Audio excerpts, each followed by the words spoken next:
अरे करणी परणी सरणी ये केवल नाम मात्र की सेना है। किस बात की सेना है बताओ?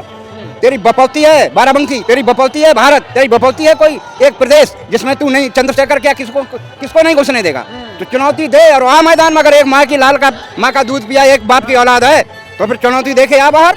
लेकिन मैदान सजा हुआ है, रोक ले, उसके बाप में दम है तो। कह रहे हैं अपने पैरों से आएगा तो, लेकिन पैरों से जाएगा नहीं। अरे उसका बाप, उसके भगवन्ना है हम। और बड़ी बात क्या कहें, उसकी 7 पीढ़ियां और पिछली उतार ले और आगे लगा दे। चंद्रशेखर का तूफान है, ये रुकने वाला नहीं। इसमें जो आगे आएगा वो तूफान में बहता चला जाएगा। चंद्रशेखर एक बबर शेर है, आने वाले भारत का भविष्य है, दलितों का मसीहा है। काशीराम साहब के बाद दूसरा नंबर चंद्रशेखर का ही है। हाँ जी।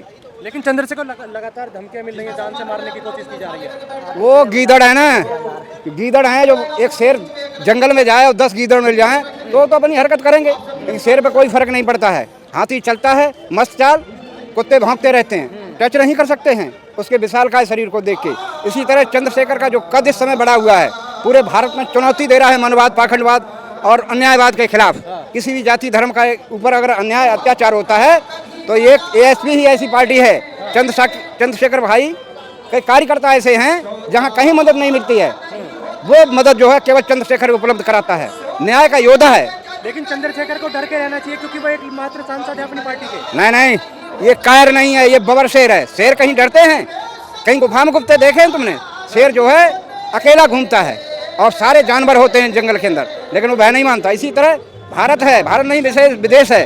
चंद्रशेखर एक शेर है जिसे किसी का भय नहीं है, क्योंकि समाज का साथ उसके साथ है, समाज का हाथ उसके हाथ है। लेकिन कहा जाता है युवाओं पर मुकदमे करवाने के अलावा कुछ नहीं किया चंद्रशेखर ने। अरे जहाँ त्याग नहीं, बलिदान नहीं, मुकदमा नहीं, जिस जात में बलि के बकरे नहीं, वो जाति कभी अपना उद्धार ही नहीं कर सकती है। सैकड़ों उदाहरण बिना बलि दिए, बिना बलिदान दिए कौन आगे बढ़ा बताओ?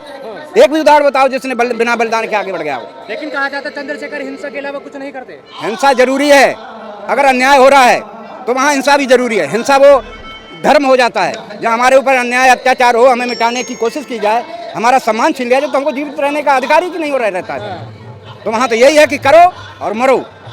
लेकिन बाराबंकी में आज चंद्रशेखर की रैली है और जो करणी सेना के जो कार्यकर्ता है वो कह रहे हैं घुस के दिखाए चंद्रशेखर। अरे करणी परणी सरणी ये केवल नाम मात्र की सेना है। किस बात की सेना है बताओ? तेरी बपौती है बाराबंकी, तेरी बपौती है भारत, तेरी बपौती है कोई एक प्रदेश जिसमें तू नहीं, चंद्रशेखर क्या किसको नहीं घुसने देगा? तो चुनौती दे और आ मैदान में। अगर एक माँ का दूध पिया एक बाप की औलाद है तो फिर चुनौती देखे आ बाहर। लेकिन मैदान सजा हुआ है, रोक ले, उसके बाप में दम है तो। कह रहे हैं अपने पैरों से आएगा तो, लेकिन पैरों से जाएगा नहीं। अरे उसका बाप, उसके भगवन्ना है हम। और बड़ी बात क्या कहें, उसकी 7 पीढ़ियां और पिछली उतार ले और आगे लगा दे।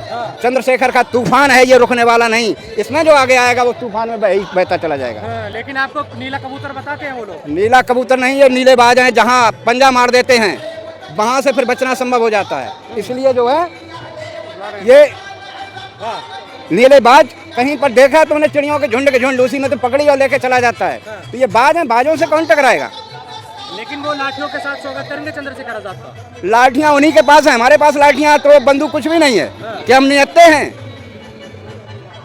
तो मुकाबला कर पाओगे आप? मुकाबला कहा, वो 3.5 साढ़े 6% और हम 22%। 22 में 2% और निकाल दो, 20% तो हमें ही मजबूत, जिसका कुछ बाल वांका नहीं कर सकते। ये क्या लगता है फिर क्या होने जा रहा है बाराबंकी में? बाराबंकी में एकदम क्रांति और इतिहास रचने जा रहा है बाराबंकी के अंदर, जो भारत के लिए एक सबक होगा, इन मनवादियों के लिए सबक होगा कि हमने अपनी मिट्टी खुद अपने हाथों से ही पलीत कर ली। अगर ऐसा ना कहते तो हमारी इज्जत तभी बची रहती।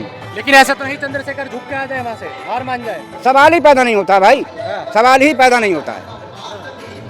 चंद्रशेखर उस तूफान से निकला हुआ है, उस आग से निकला हुआ है जिसको बुझाने की सैकड़ों बार कोशिश की गई, गोली मारी गई, जेल में भेजा गया, लेकिन वो शेर अगर पिंजरे में है तब भी शेर है, बाहर है तो शेर है ही है। लेकिन लगातार आरोप लगते हैं चंद्रशेखर पर। आरोप प्रत्यारोप, ये तो समाज है, नाना बुद्धि नाना मति, कोई आरोप लगाता कोई प्रशंसा करता, लेकिन सत्य यही है कि इस समय आज भारत का भविष्य है, वो दलितों का मसीहा है।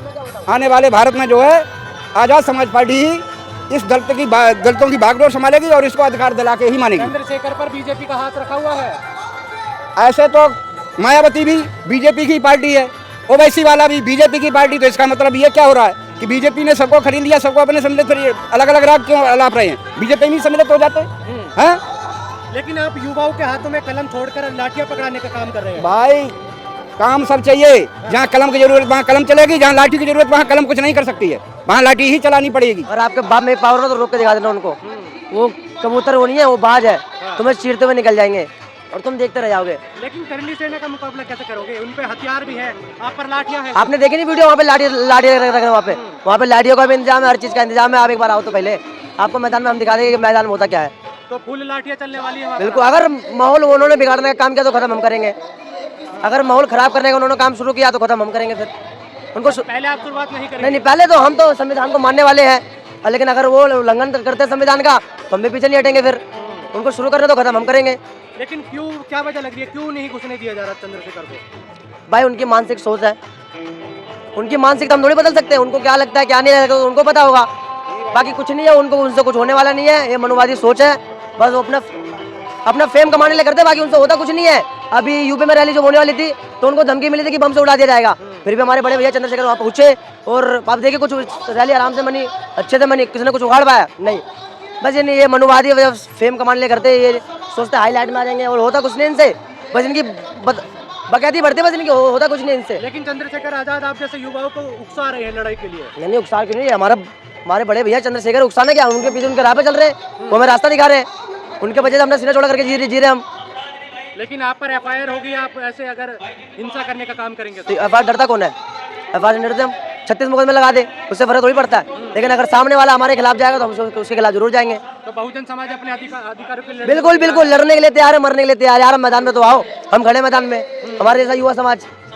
अब आज नहीं खड़े होंगे तब कब खड़े होंगे यार? तुमने कई सालों से झेलते हुए आगे, अब थोड़ी झेलेंगे। अब तो हमारा समाज बड़ा है, लाठी से मजबूत है, हर चीज़ से मजबूत है, शिक्षा से मजबूत है, पैसे से मजबूत है। मैदान में हम तुम्हें बताते हैं हम कौन है, बिल्कुल सीना छोड़ा करके दिखाएंगे तुम्हें। सवाल यही है, इतने सालों के बाद भी जातिवाद हो रहा है आपके साथ? जातिवाद तो हो ही रहा है, जहाँ अभी भी कमजोर है, शोषित है, पीड़ित है, वहाँ जातिवाद हो रहा है अभी। उसी को खत्म करने के लिए हमारे बड़े भैया चंद्रशेखर आगे आ चुके हैं। बाकी भीम आर्मी काम कर ही रही है, जहाँ भी गलत होगा उसके वहाँ पहुँचेगी भीम आर्मी, हर जगह पहुँच रही है, आप देख ही रहे हो। लाठी से, डंडे से, हर चीज़ का इलाज किया जाएगा। भीम आर्मी बहुत मजबूत है आज के टाइम पर।